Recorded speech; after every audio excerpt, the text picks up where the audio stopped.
Өткен аптада қазақ күресінен тағы бір дүбірлі дода Семей қаласында өтті. Ырғызбай Досқанұлы атындағы дәстүрлі жарыс 3-ші әлем кубогына арналды. Осындай әлемдік деңгейдегі жекпе-жекті Хәкім Абай мен Шәкәрім сияқты тұлғалардың туған жерінде өткізудің мәні ерекше. Сонымен әлемнің 26 мемлекетінен келген 100-ден аса балуандар салтанатты ашылуда белдерін буып сақ түзеді. Біз өзіміздің төрешілерге берген түсініктемелерімізде өте әділ өту керек.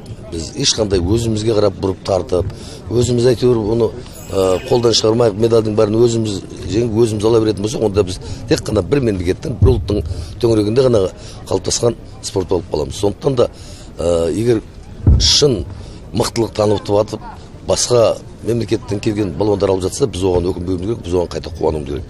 Сонымен 70 келі салмақ дәрежесі бойынша ақтық айқаста Оңтүстік Қазақстан облысының палуаны жерлесіміз Қасымхан Төленбаев пен қырғыз палуаны Мирлан Эралиев кездесті. Отандасымыз қырғызды атып ұрып чемпион атанды. 90 келі салмақтағы қарағандылық палуанымыз Бекзат Ахметбеков те жеңісті жолды абыроймен жалғастырды. Бекзат соңғысында Тәжікстанда палуан Сайджомал Алимурадовтан айласын асырды. Алаштың намысын арқалап шыққан Айбек Нұғымаров Ресейдің 160 келі салмақтағы түйе палуаны Рүстем Арслановты таза жеңді.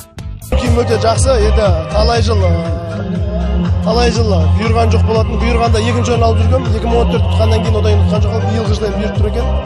Биылғы жылы енді қазір ары қарай осы атамыздың басынан ары қарай Қазақстан барысына Алла қаласа ұтуға барамыз.